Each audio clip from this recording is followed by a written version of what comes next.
सब भी तो ऐसा गाते ही हो कि राधे राधे रटो चले आएंगे, आप सब तो गाते ही रहते हो अक्सर, फिर राधे राधे बोलने में संकोच कैसा? बोलो ना एक बार आनंद हमारे साथ, जय जय श्री राधे। कथा का श्री गणेश करें। इससे पूर्व कुछ एक निवेदन रहेगी, बड़े ध्यान से इस निवेदन को आप समझेंगे। प्रथम निवेदन, जिनको श्याम सुंदर सरकार ने अभी तक कुर्सी की आवश्यकता नहीं बनाई है, यथा जिसको श्याम सुंदर सरकार की कृपा है और घुटने में दर्द नहीं है, वो नीचे बैठ करके कथा श्रवण करें, बहुत ही आनंद होगी।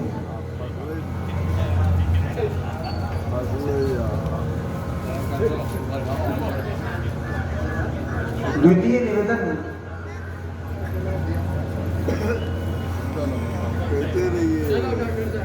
कि कथा श्रवण करने जितने भक्त आए हैं वो जरा अपने चरण पादुका का विशेष ध्यान रखेंगे। बोलोगे महाराज क्या कहते हो, चोरी के डर से? नहीं, चरण पादुका का प्रथम त्याग करें, फिर कथा श्रवण करें। जैसी मेरी दृष्टि जा रही है, अनेकानेक भक्तगण ऐसे भी हैं जो जूते चप्पल पैरों में हैं और हरि कथा का आनंद लेने के लिए उपस्थित हो गए हैं।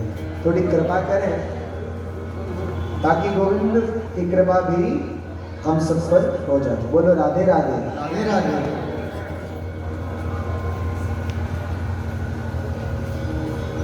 सच्चिदानंद रूपाय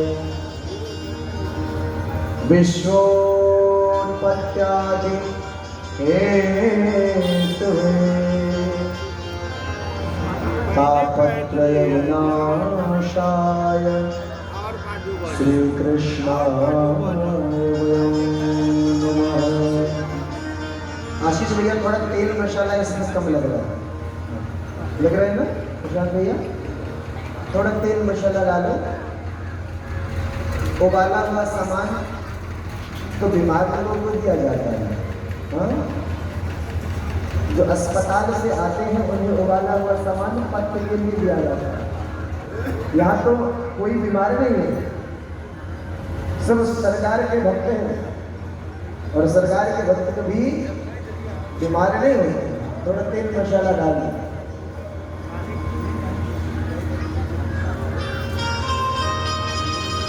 बोलिए सद्गुरुदेव भगवान की जय।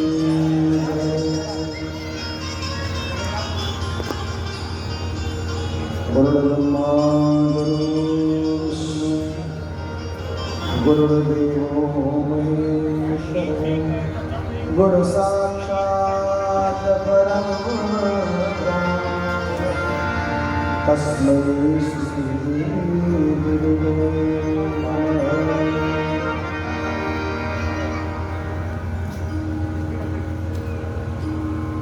हम सब विराजमान हुए हैं, परम सौभाग्यशाली हैं कि हरि कथा का रसास्वादन करने के लिए एकत्रित हुए। एक तो बड़े भाग मानुष तन पावा, और उस पर भी जब इस मानस तन में जन्म लेने के बाद सत्संग रूपी गंगा में गोता लगाने का सौभाग्य बने, तो ये साक्षात नारायण की कृपा ही है। और उस सत्संग में भी श्रीमद् भागवत महापुराण की कथा श्रवण करने का आनंद प्राप्त हो। जन्म जन्मांतर कृतम पुण्यम, और वो सारे पुण्य जब एक साथ फल देने के लिए एकत्रित हो जाते हैं ना, तो फिर ऐसा शास्त्र पुराणों का मत है कि भागवत कथा श्रवण करने का अवसर मिलता है। हाँ महाराज, सिर्फ एक जन्म के पुण्यों का ये फल नहीं है, अनेकानेक जन्मों का पुण्य का जब संचय होता है, उसका उदय होता है, तत्पश्चात तदुपरांत हमें हरि कथा का श्रवण करने का आनंद होता है। सत्संग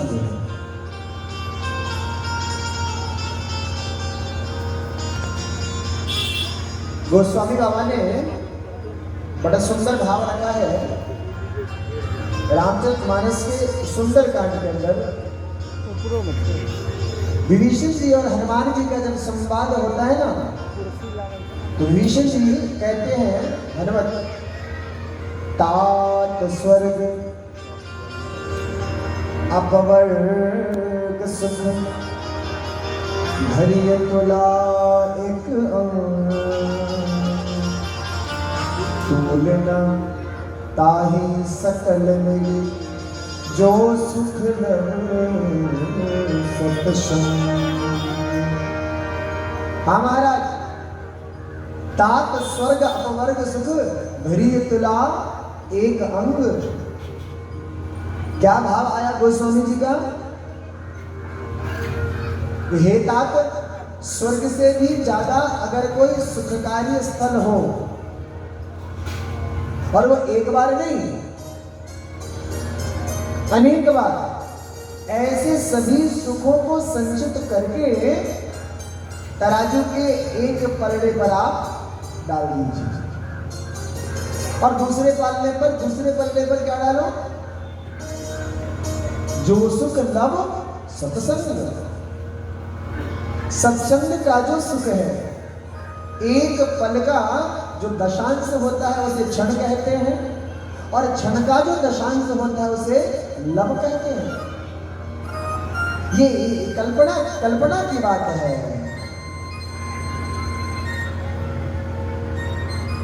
इतने एक लव के बराबर का जो सत्संग का जो सुख है, उसको क्या करें? तराजू के दूसरे पल्ले पर डाल दें। भारी किसका रहेगा पलड़ा? कौन सा पलड़ा भारी रहेगा? सत्संग वाला। ये संतों ने भाव प्रकट किया कि महाराज, स्वर्ग और अपवर्ग के सुखों से हमें क्या लेना देना? हमें तो आनंद है हरि नाम का रस पीना, और हरि नाम का रस पीने के जो सर्वोत्तम साधन है, सर्वोत्तम माध्यम बन सकते हैं, वो एकमात्र सत्संग हो सकते हैं।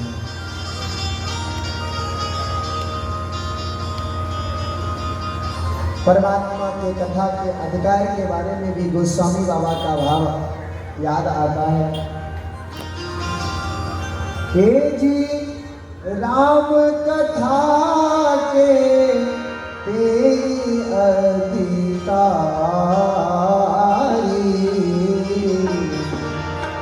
राम कथा के तेरी अधिकारी,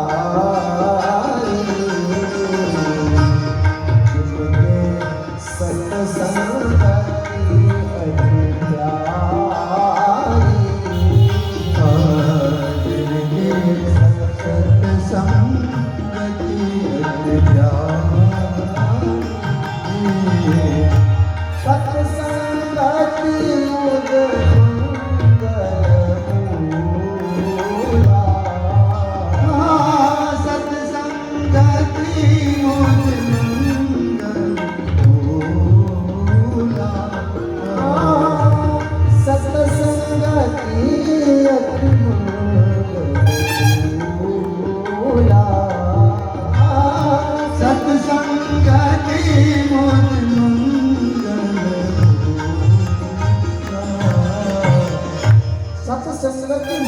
मंगल मूला जीवन में अगर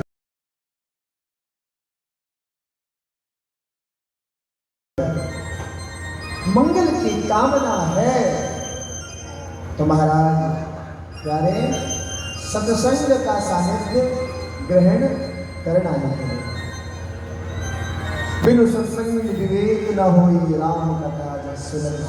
बिना सत्संग का विवेक होना भी संभव नहीं है। हरि की कथा का अधिकार ही उसे प्राप्त हो सकता जिनको सत्संग से अतिशयोक्ति प्रेम। कितना प्रेम? हाँ, अति प्रेम। अच्छा देखो, अति माने बहुत ज्यादा, अति माने बहुत ज्यादा। और घर में, समाज के अंदर, देश के अंदर अगर आप उस चीज को अति करने लगोगे ना, बहुत ज्यादा करोगे ना, तो घर के बूढ़े बुजुर्ग, समाज के बुजुर्ग इत्यादि आपको बोलेंगे देखो महाराज अब ज्यादा हो रही है, अति मत करो। ऐसा अक्सर हमें सुनने को मिल जाता है कि ज्यादा कोई भी वस्तु हानिकारक हो सकती है। अति सर्वत्र वर्जिए। English everything absolutely bad. लेकिन महाराज संसार की विषय वासनाओं के अंदर अगर आप अति करेंगे तो क्षति का सामना निश्चित ही करना पड़ेगा। परंतु अगर परमात्मा की भक्ति में अति करोगे तो किसी प्रकार की क्षति का सामना नहीं करना पड़ सकता। दूसरे पक्ष पर अगर हम विचार करें तो संसार की विषय वासनाओं में अगर आप अति करते हैं ना, तो संसार क्या बोलेगा? अब ये पगला गया है। क्या बोलेगा? पागल हो गया। ज्यादा भक्ति भी करने लगोगे ना, ज्यादा मंदिर में जाकर के सेवा इत्यादि करोगे, अब ये पागल हो रखा है। ज्यादा बोलना आरंभ करोगे, दिमाग खिसक गया है। कहने का भाव ऐसा है कि अगर आप संसार में अति करोगे तो संसार के लोग तुम्हें पागल कह करके बुलाना शुरू कर देते हैं। और बुलाए भी क्यों ना,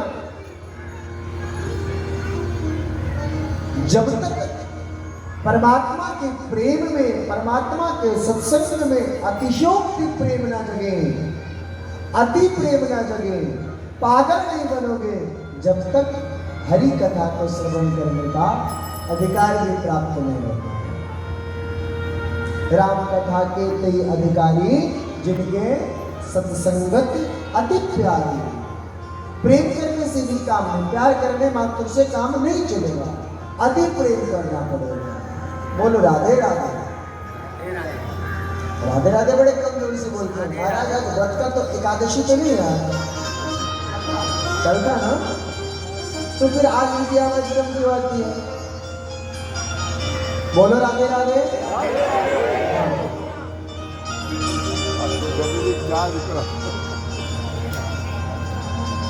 और महाराज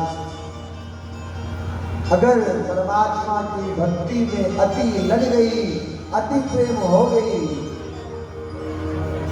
तो संसार की आवश्यकता कहां शेष रहती है?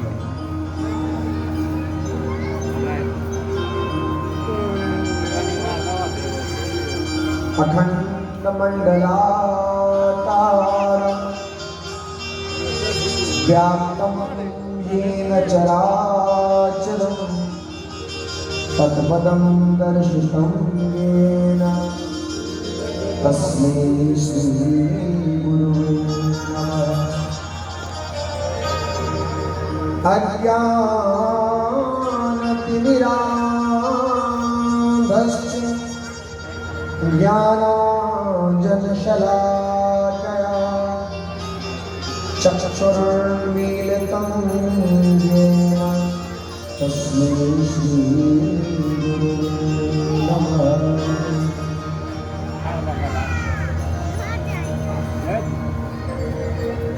श्रीमद् की कथा।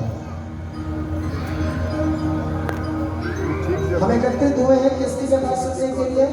बोलो बोलो भैया, जरा जोर से बोलो ना। मैं थोड़ा सा ऊंचा सुनता हूँ, कम सुनता हूँ। भागवत की कथा।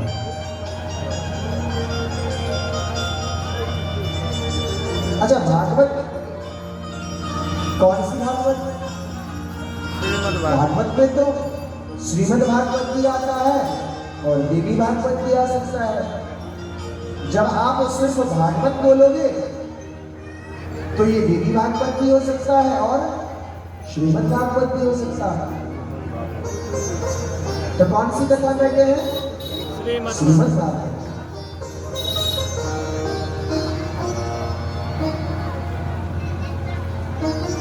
इस साप्ताहिक जो श्रीमद् भागवत की कथा है, इसका संपूर्ण क्या नाम है बताऊं?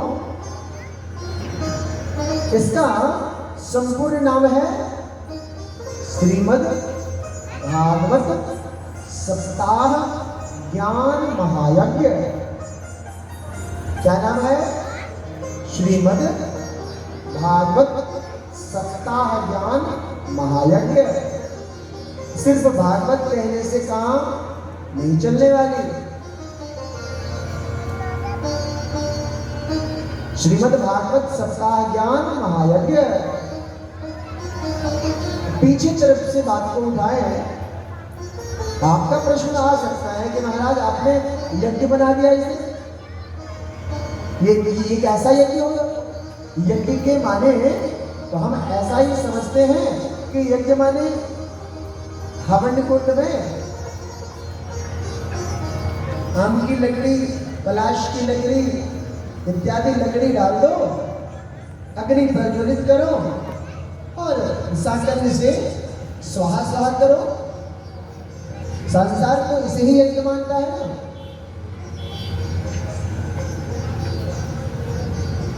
गीता के 4 अध्याय का 28वां श्लोक।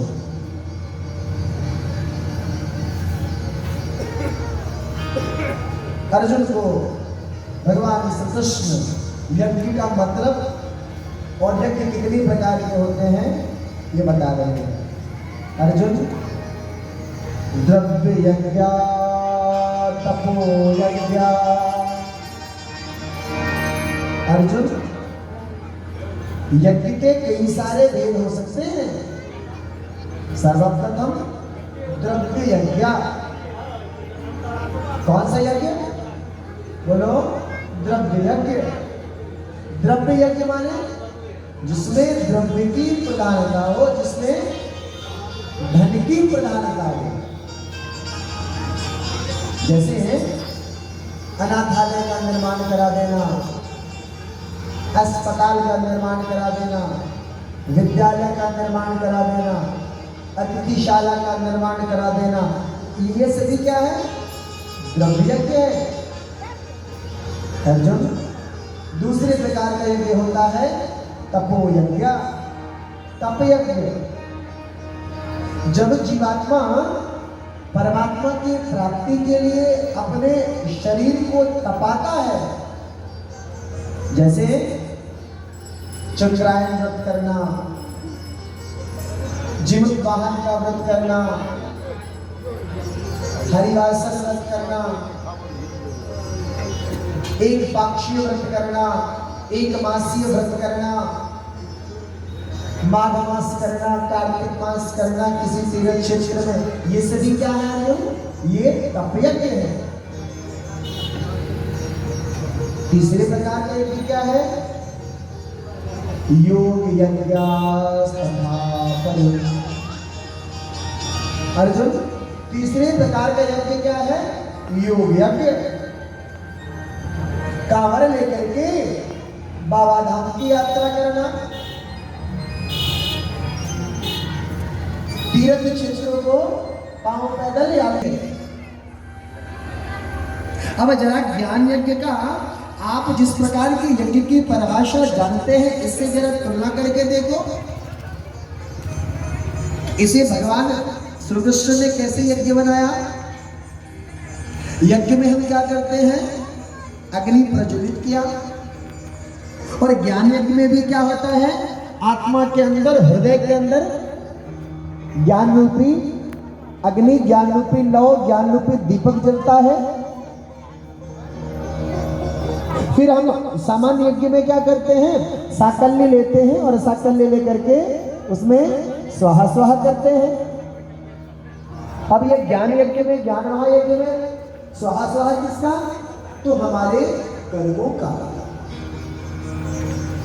ज्ञान रूपी अग्नि का हृदय के अंदर प्रकट करना और फिर क्या करना, अपने कर्मों की उसमें स्वाहा स्वाहा करके आहुति डालना।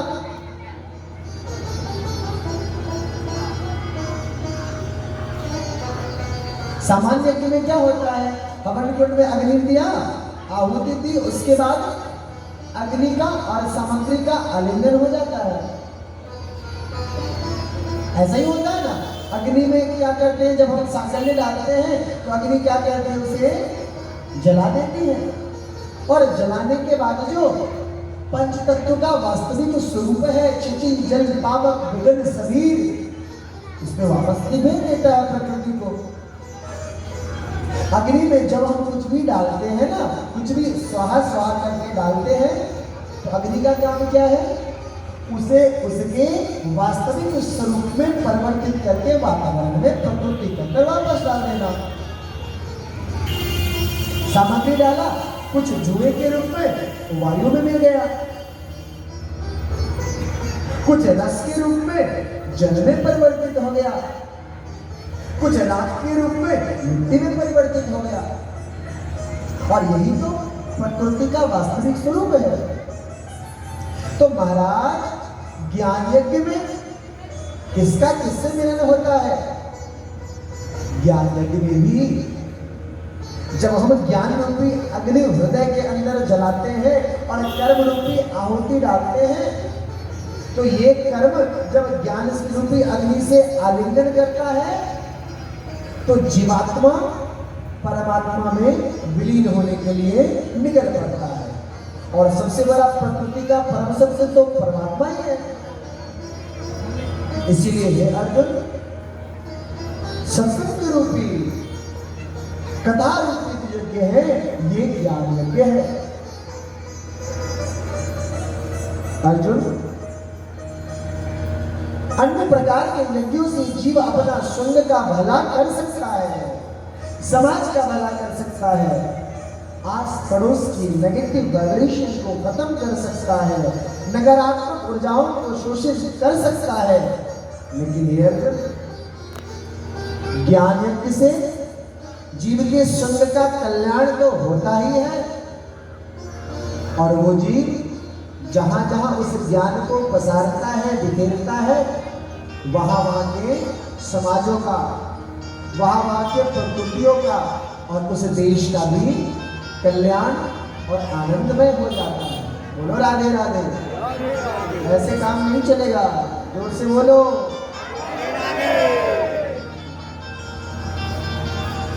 द्रव्य यज्ञ,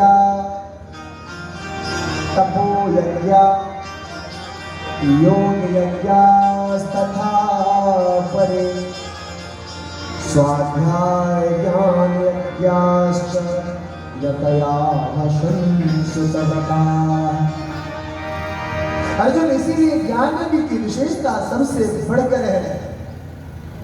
तो हम लोग कौन से यज्ञ में बैठे हैं अभी, बोलो ना, ज्ञान यज्ञ। हाँ, कौन से इसमें, बोलो ना, ज्ञान यज्ञ। अब इसके पीछे आया कैसा ज्ञान यज्ञ, तो श्रीमद् भागवत सप्ताह ज्ञान। सप्ताह माने सबको पता है, 7 दिवस। जैसे व्यास जी महाराज को पहले से ऐसा अनुभव था कि कलयुग के अंदर जीवों के पास समय की बड़ी कमी हो जाएगी,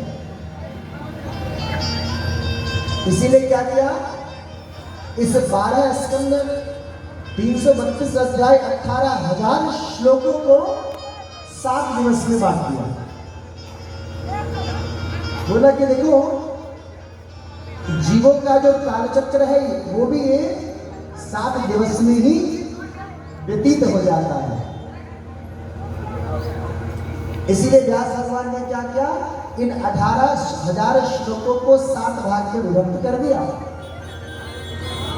प्रथम दिवस मनुकर्दम संवाद पर्यंतो, और ऐसे ही क्रमानुसार 7 दिवस तक व्यास जी ने बनाया है।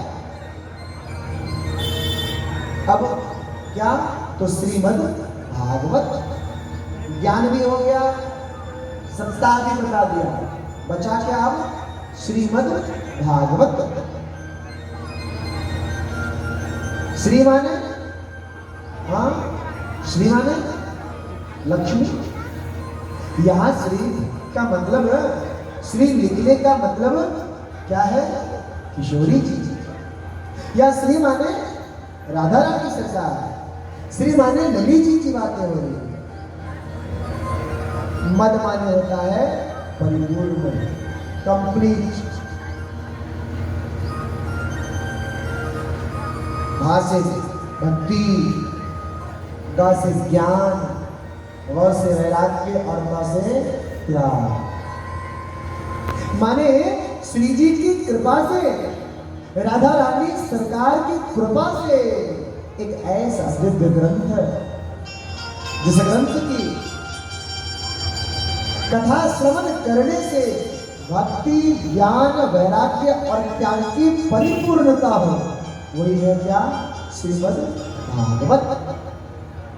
बोलिए श्रीमद् भागवत महापुराण की जय। श्रीमद् भागवत पुराण सप्ताह ज्ञान।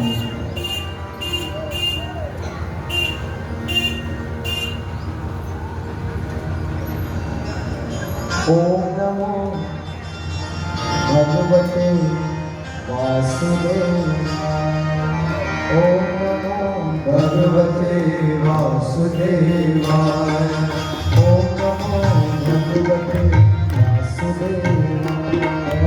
ओम नमो भगवते वासुदेवाय। वासुदेवाय मेरो नंद नंदनाय।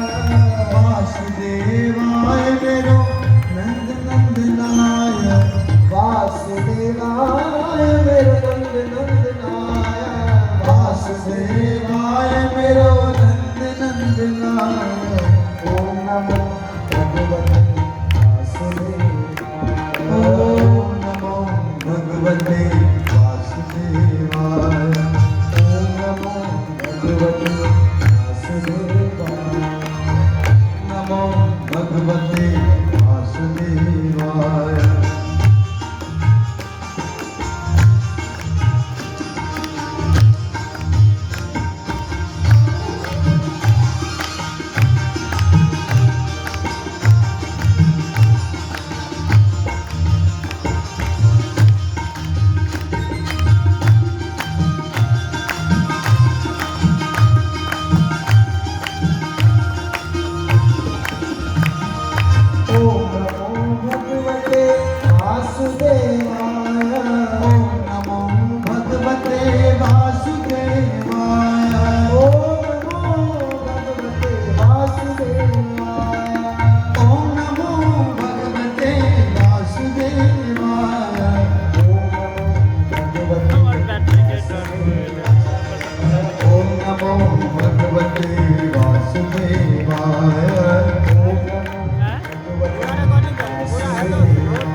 ओम नमो भगवते वासुदेवाय।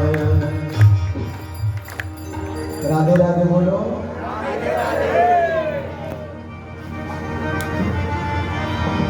तेज बंदो गुरु पद पदुम परागा, बंदो गुरु पद परम परागा। सूरज सुवास सरस अनुरागा, सूरज सुवास सरस अनुरागा।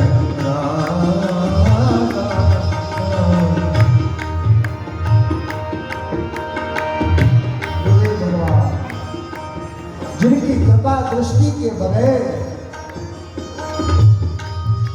हरि की कथा हरि कुछ भी समझ नहीं आए, ऐसे गुरुदेव भगवान के पावन चरणों में हम सब बार वंदन नमन करते हैं।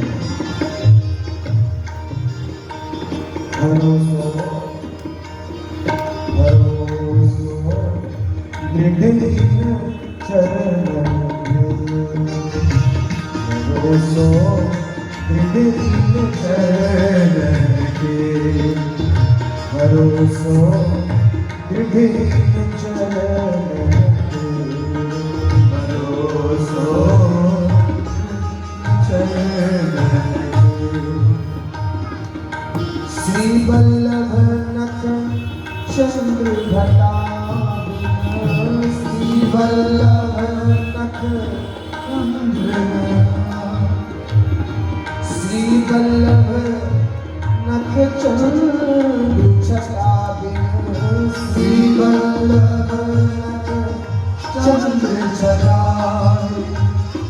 सब जग महादेव भरोसो दृढ़ चरण के, भरोसो दृढ़ चरण के।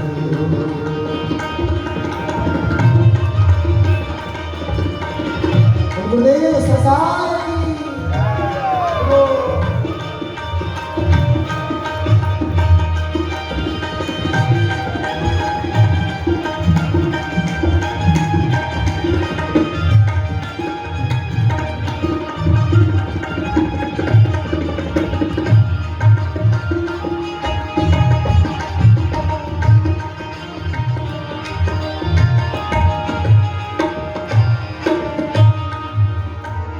साधन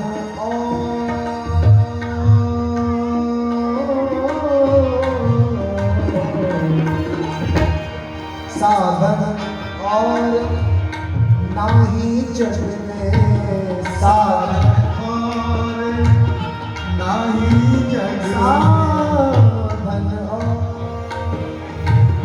नाही जग में, साधन साधन और नाही जग में।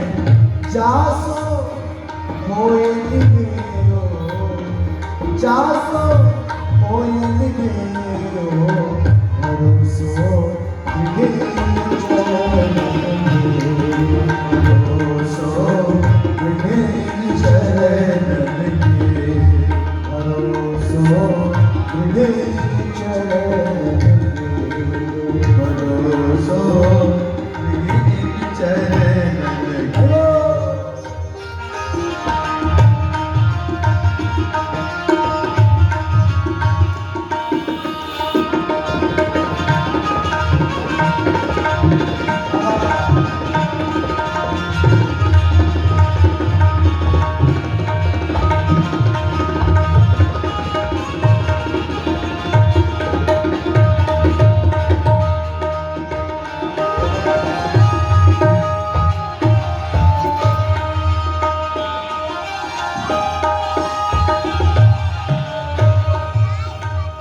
सूरदास कहती अंधेरो, सूरदास विविध अंधेरो, सूरदास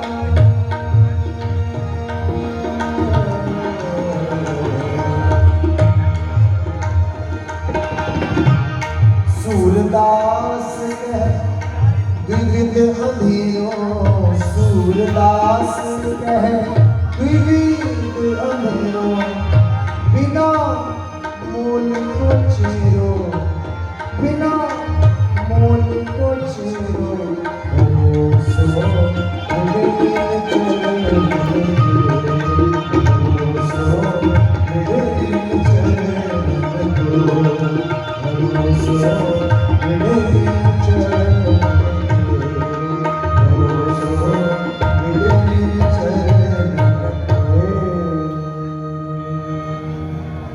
बोलिए जगतगुरु भगवान की जय।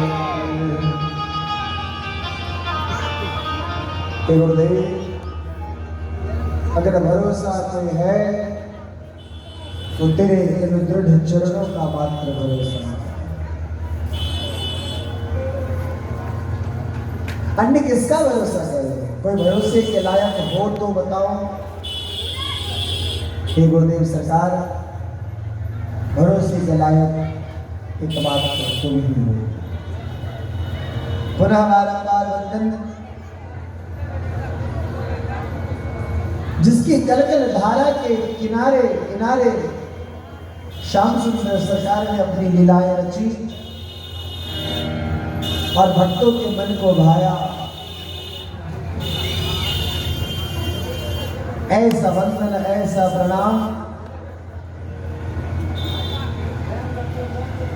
कलयुग के समस्त पापों का हरण करने वाली मां यमुना मैया। नमामि यमुनां सकल सिद्धि हेतु मुदा, मुरारी पद पंकज स्फुरत मंदिरेषु त्वत्कटां। ततस्त नवकानन प्रकट मोद पुष्पांगुना, सुरासुर सुपूजित स्मरतु श्रियभिभृति। बोली यमुना मैया की जय। पुनः वंदन वर्णानामृत संघानां रसानां छन्दसामपि मंगलानां च कर्तारो वन्दे वाणीनायकम्।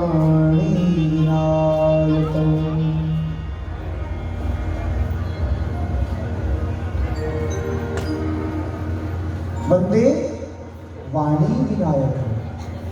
अच्छा देखो, इस श्लोक से एक बड़ा सुंदर भाव प्रकट आता है। भैया जल्दी अगरबत्ती जलाओ ना, खड़े खड़े कर किसको निहार रहे हो?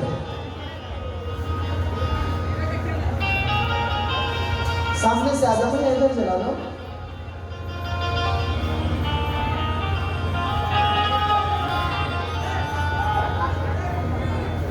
हाँ बैठ जाओ, अब जलाओ।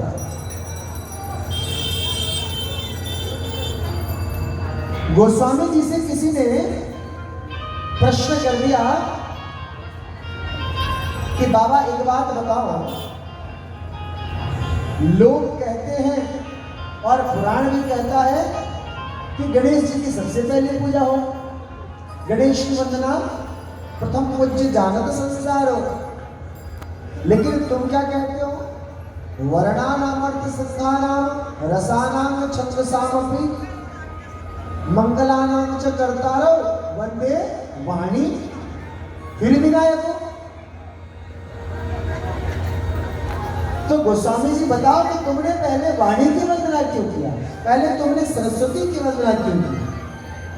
पहले गणेश की वंदना करते जैसे संसार करता चला रहा है। गोस्वामी बाबा ने कहा कि सुनो, गणेश तो सर्वप्रथम सुपूज्य है। गणेश की वंदना, गणेश की अर्चना पूजना सबसे पहले होती है, लेकिन ये किसका विषय है? ये कैसे समझ में आया? तो ज्ञान के कारण। तो ज्ञान की देवी कौन? ज्ञान के देवता कौन? तो शारदा।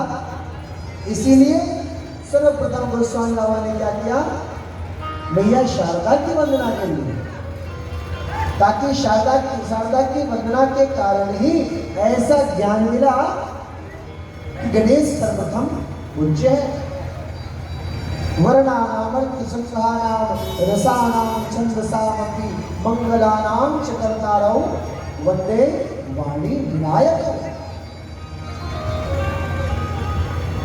फिर भवानी शंकरो वंदे संस्था विश्वास रूपिणो माया मोह मलाभम सुफलम।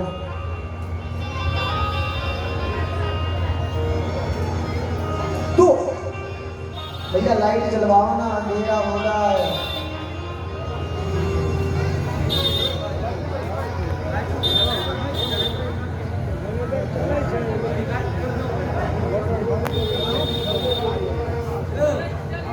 गोविंद जय जय गोपाल जय जय, गोविंद जय जय गोपाल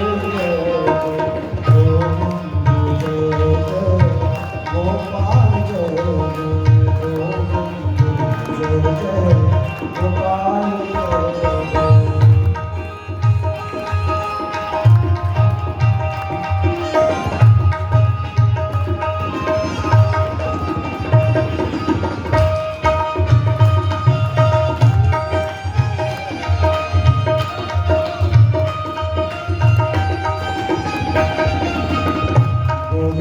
जय जय गोपाल जय जय,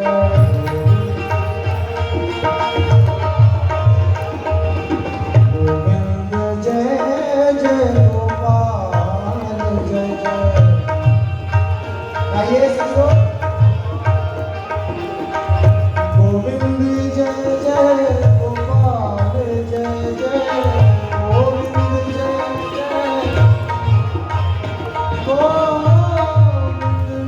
जय जय गोपाल जय जय, गोविंद गोविंद जय जय गोपाल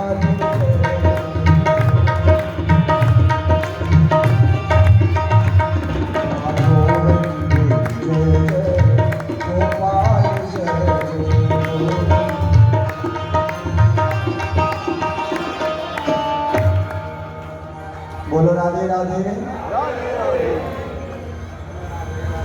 पुनः वंदना। श्रीमद् भागवत महापुराण।